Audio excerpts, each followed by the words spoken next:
No se trata de conocer mi verdad. Vosotras sabéis que muchas veces, con frecuencia, de forma no intencionada, buscamos imponer nuestra verdad a los demás, considerando que nuestra verdad es la verdad, que lo que vemos es toda la realidad y no solo un pequeño aspecto de la realidad. La apariencia que las personas muchas veces mostramos es una apariencia tosca, que no hace juicio a la realidad. ¿Y esta apariencia de dónde viene? ¿Por qué se genera así? Es una mezcla muy compleja. En primer lugar está la máscara. ¿Qué es la máscara? Es como yo me he de presentar ante vosotros y ante vosotras para no mostrar mis vulnerabilidades y mis fragilidades, para no mostrar mis miedos, para no mostrar mis desconfianzas, para no mostrar mis despistes, mis torpezas. Pero a veces, por más que la máscara esté actuando, observando la realidad atentamente, diciéndome, Mario, quieto, no muestres esto, ponte más serio, la espalda más recta, de vez en cuando se cuelan torpezas, se cuelan inseguridades, se cuelan miedos, se cuela la sombra, descubierta por Carl Gustav Jung en un sueño, cuando vio que algo le seguía y sintió terror. De repente se dio la vuelta y vio que lo que le seguía era su propia sombra. Pero, sin embargo, también sabemos que en la expresión que tenemos las personas a veces hay una enorme grandeza y nos sale una idea colosal, o somos especialmente creativos o especialmente bondadosos y generosos. Y eso es porque también se cuela lo más profundo que hay en el ser humano, que es hacia donde está destinado en nuestro viaje. El núcleo, el core, la esencia del ser humano, lo que nos da nuestra existencia. Si nosotros vamos abandonando un poco el pensamiento, lo cual se consigue a través de la reflexión profunda, la meditación, el silencio, del que tú nos hablabas tan bellamente, Javier, el silencio, cerrar los ojos, y empezamos a alejarnos de este diálogo incesante que a veces tenemos, esta jaula de grillos, penetramos en el núcleo de la geoda. Y en el núcleo de la geoda, que es el mundo del inconsciente, ya no hay pensamiento, solo hay una experiencia directa con la realidad, una intuición profunda de lo que eres. Y el primer estrato que nos encontramos es la sombra. ¿Qué es la sombra? Todo aquello de ti, no solo que no te gusta, sino que crees que no es aceptable y has sumergido en las profundidades de la inconsciencia porque crees que si lo muestras vas a ser rechazado. Hay una sombra, que es la sombra blanca, en la cual sumergimos incluso la alegría. Imaginaros que habéis estado en un entorno familiar cuando eres pequeñitos o un entorno escolar y vosotras vuestra alegría la mostrabais y alguien os ha dicho, aquí todo es demasiado serio. ¿Qué es eso de reírse tanto o estar tan contento? Por eso, la primera experiencia cuando se entra a través de la meditación, la reflexión o el silencio profundo es la experiencia con la sombra. No es una experiencia agradable, es entrar en el basurero. Pero ese basurero es parte de lo que somos. Nosotros no somos basura.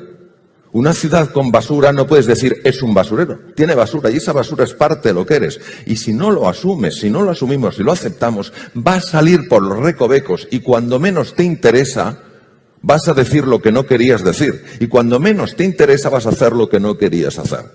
Pero fijaros, en el núcleo de la geoda está el ser, lo que nos da la existencia. Lo profundo, lo inefable, lo que no hay manera de describirlo con el lenguaje, pero se puede experimentar con extraordinaria profundidad. Cuando las personas somos violentas, es porque tenemos miedo y porque sufrimos. Detrás de todo acto de agresividad hay una persona que sufre y que muestra su sufrimiento, curiosamente, haciendo sufrir a los demás. No te sientas ofendido. Libérate de la necesidad de ganar. Libérate de la necesidad de tener razón. Libérate de la necesidad de sentirte superior. Libérate de la necesidad de tener más y más. Libérate de la necesidad de identificarte con tus logros. Yo soy mis logros. Yo soy mi estatus. Yo soy mis títulos académicos. Yo soy... No, tú eres mucho más que eso. Tú tienes unos títulos académicos, tú tienes una formación, tú tienes unos años, tú tienes una nacionalidad, tú eres mucho más que eso. Sé amable, pues, Platón, sé amable, pues cada persona con la que te cruzas está librando su ardua batalla. Si cada persona fuera un libro, nos daríamos cuenta de que la historia de su interior es mucho más valiosa que la portada. El opuesto al amor no es el odio. No puede serlo. Lo opuesto al amor es el miedo. Gracias.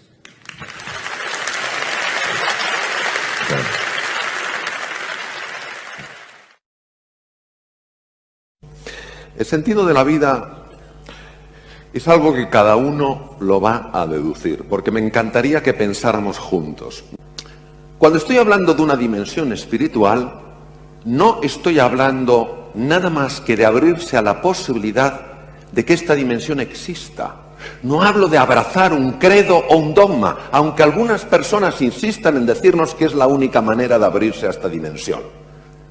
Estoy hablando de algo mucho más profundo, de entrar en contacto con algo lo más íntimo que hay en el ser humano.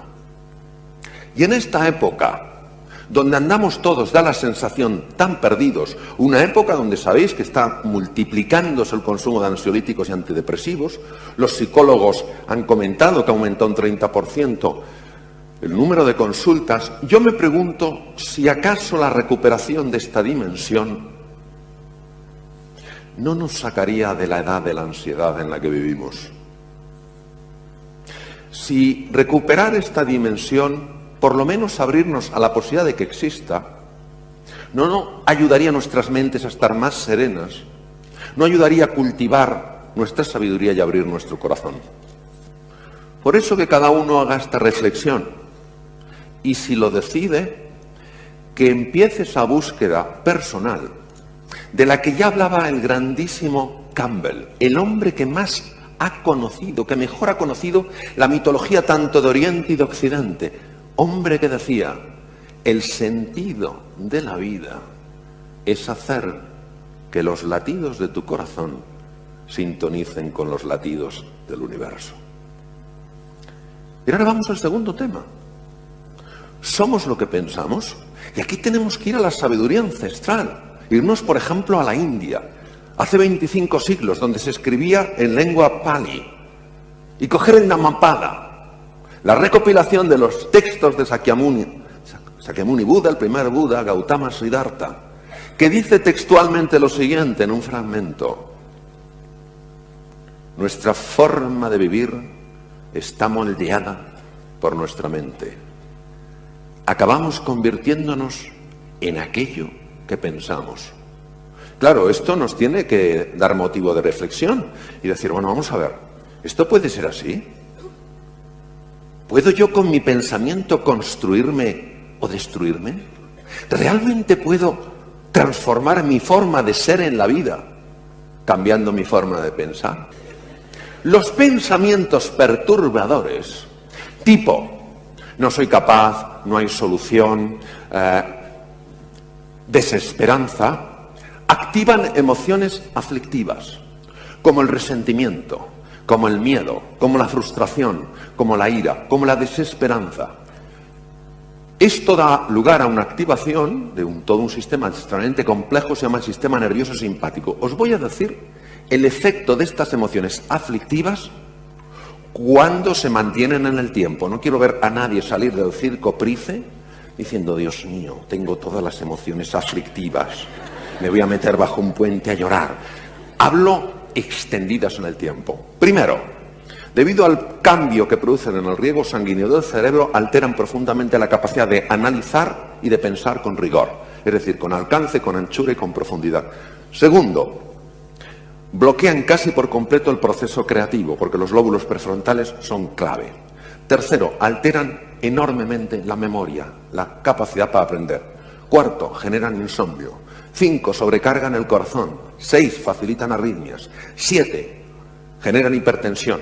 8, aumentan la grasa abdominal. Pero ojo, no salgamos del circo Price, veamos a alguien con aspecto tipo tonelillo y le digamos, madre mía, tú debes tener emociones aflictivas por todas partes, porque no necesariamente es así. 9, alteran la coagulación, aumentan la coagulación, con la posibilidad de strokes, accidentes cerebrovasculares. 10, producen úlceras pépticas, cólones irritables, gastritis crónica, reflujo gastroesofágico, producen osteoporosis, destruyen la masa muscular. Esto es muy serio. Es decir, realmente el pensar nos altera profundamente. Y veréis, todos tenemos hábitos de pensamiento, algunos de los cuales son muy negativos. Que fijaos, no los vivimos como ideas, sino como creencias, como certezas absolutas. Y el gran filósofo José Ortega y Gasset decía, las ideas las tenemos, en las creencias estamos. Y estas creencias disfuncionales sobre nosotros, sobre el mundo, alteran por completo la percepción de las cosas. Es decir, acabamos viendo según pensamos. Imaginaros lo que es ponerse unas gafas oscuras, olvidarte de que te has puesto esas gafas y observar el mundo así.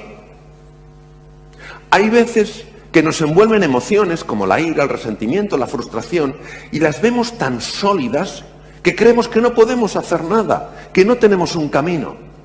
Es como si fuéramos espectadores en una película, en un drama, y de repente nos convirtiéramos en el personaje. No, la persona está oculta por el personaje. La persona no es el personaje. Tenemos que reinventar nuestra forma de mirarnos. Tenemos que recordar que lo más importante no es lo que está delante de nosotros ni lo que está detrás de nosotros, sino lo que está dentro de nosotros.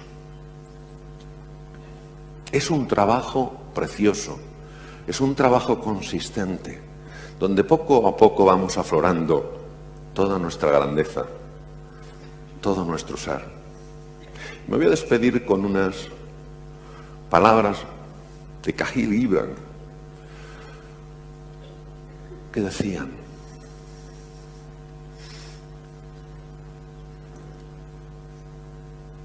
en esos inviernos que soporta el corazón, hay una primavera a punto de despertar. Detrás de la noche más oscura, siempre hay la promesa de un espléndido amanecer.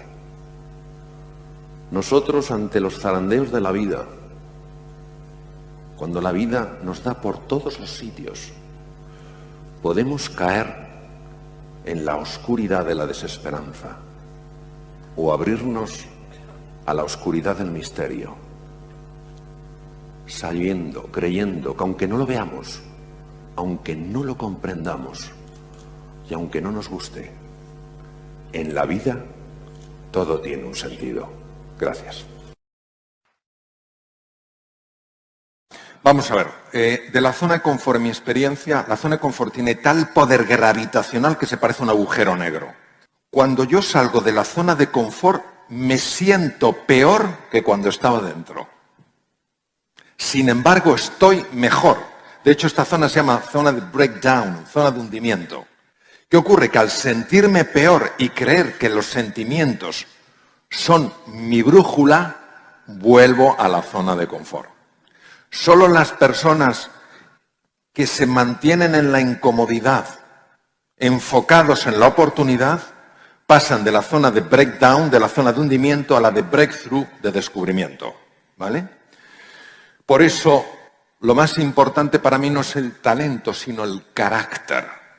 La capacidad de sostenerte en base a un propósito, una visión y unos valores sólidos. De la zona de confort, mi experiencia se sale de tres formas, dado lo potente que es. Primera, por inspiración. Tú oyes algo, tú ves algo, tú escuchas algo que te conmueve por dentro y dices, oye, puedo aspirar a una vida diferente, y sales. La segunda, por desesperación. Estás harto de estar harto. Y la tercera es porque la vida, en su infinita sabiduría y amor, te saca para que crezcas. Y aquí es donde tienes que fiarte realmente de que el universo no es azaroso, sino que está basado en la conciencia y el amor infinitos. Y que si eso te ha pasado, no te ha pasado porque sí. No busques el por qué, sino el para qué. Lo que pasa es que muchas veces nosotros queremos influir en otros cuando no estamos influyendo en nosotros mismos. Y queremos que la otra persona se atreva cuando nosotros no nos atrevemos. Y al final lo único que mueve es el ejemplo. Porque el ejemplo no depende de lo que dices, sino de cómo vives. Y por eso el trabajo fundamental es el trabajo interior. Porque si yo comunico desde una forma nueva de ser y de estar, mi comunicación llega al corazón. Si yo hablo desde el concepto, no puede pasar de la cabeza. O sea, al final, en lo pequeño es trabajar para aflorar tu grandeza. En una ocasión Gandhi, que ya era un hombre muy conocido, hizo una declaración y la declaración fue: este día no hablaré. Bueno, bastaba que dijera algo Gandhi para que todo el mundo quisiera saber. Total, que él iba a hacer un viaje en tren, iba con un discípulo que es el que lo contó. Y un periodista le localizó en un vagón y empezó a dar golpes en el cristal. Gandhi, Gandhi, Mahatma. Mahatma es alma grande, su nombre era de pila era Mohandas. Gandhi, Gandhi, ¿cuál es tu mensaje para este día? Ya podéis imaginar, había dicho que no iba a hablar. ¿Y cuál es tu mensaje? Pero Gandhi no había dicho que no iba a escribir. Escribió en un papel y lo puso en el cristal. Que ponía: mi vida es mi mensaje. Es importante, sí, que hablemos, sobre todo que hagamos. Y ahí es donde nos quedamos. Escribimos libros sobre liderazgo y no lideramos. Escribimos libros sobre la comunicación y no escuchamos. Eso es lo que yo te diría. De nuevo, San Juan, la verdad os hará libres. ¿Por qué tenemos menos impacto del que podríamos tener? Porque muchas veces no vivimos lo que decimos. Gracias.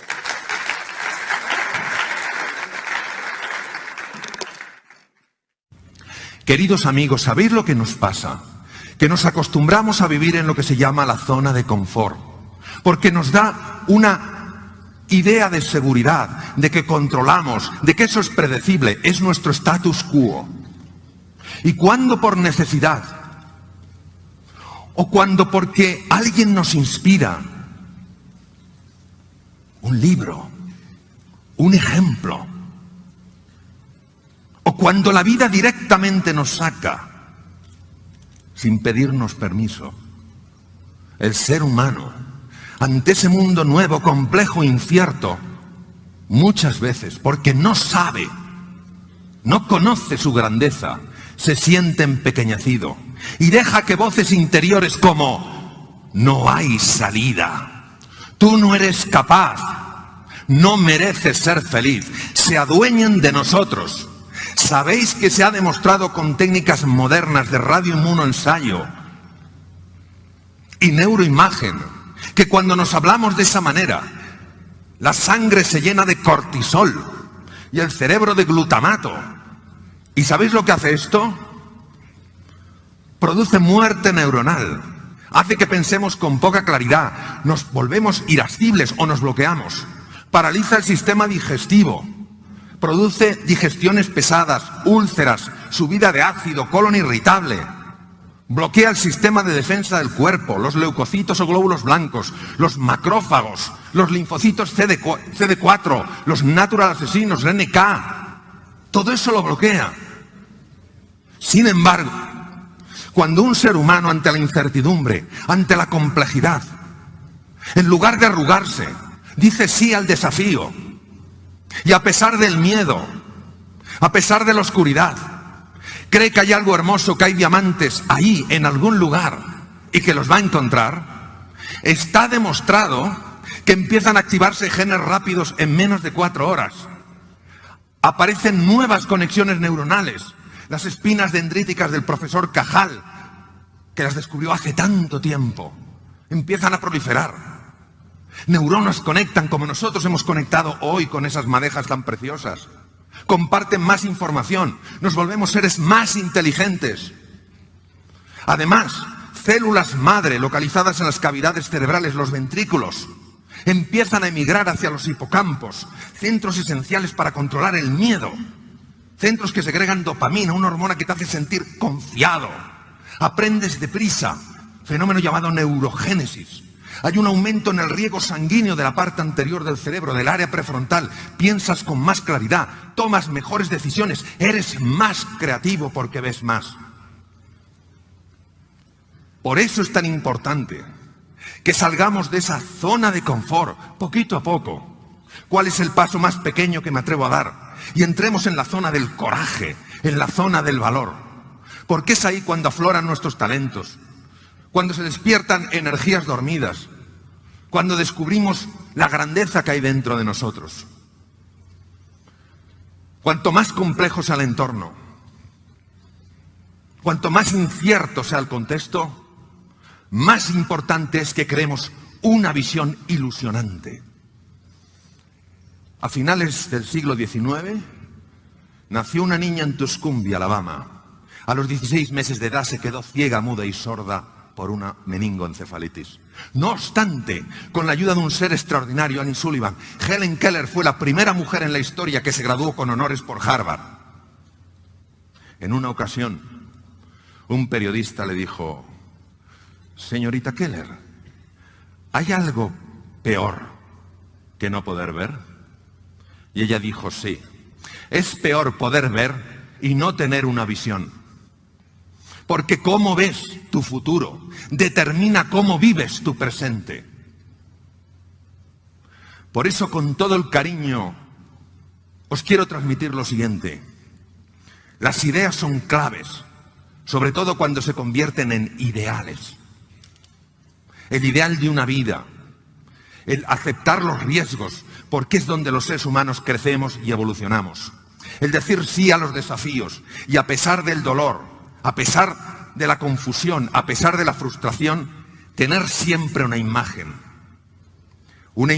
de grandeza, de plenitud. Porque lo que nosotros hagamos con nuestra vida puede convertirse en dos cosas: un aviso o un ejemplo. Hacer de vuestra vida eso que ya sois, un ejemplo de grandeza. Gracias.